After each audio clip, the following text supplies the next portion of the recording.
Doré, très belle conférence. Quel message principal pour les diététiciens nutritionnistes à l'issue de ce Diétécom 2020?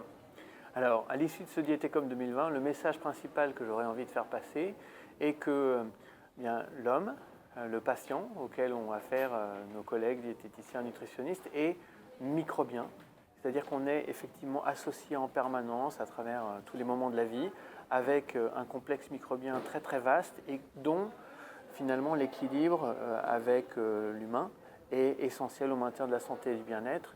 Et donc dans la prise en charge, finalement, ce qu'il faut être capable de faire, c'est de prendre en compte à la fois la composante humaine et la composante microbienne.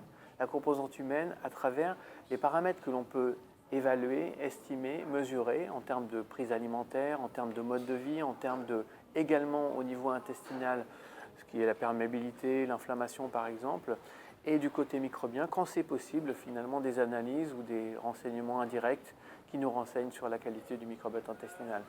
Les recommandations à laquelle ça aboutit aujourd'hui peuvent être encore assez modestes pour le microbiote intestinal.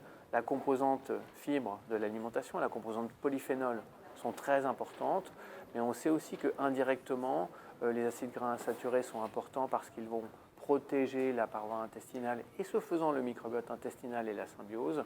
Donc voilà, il faut aujourd'hui être capable de vraiment bien considérer que l'individu qu'on a en face de soi est ce mélange entre de l'humain et du microbien et c'est ça que l'on doit gérer dans sa pratique. Joël Doré, merci beaucoup. Merci. Et à bientôt pour un prochain Diétécom. À bientôt pour un prochain Diétécom.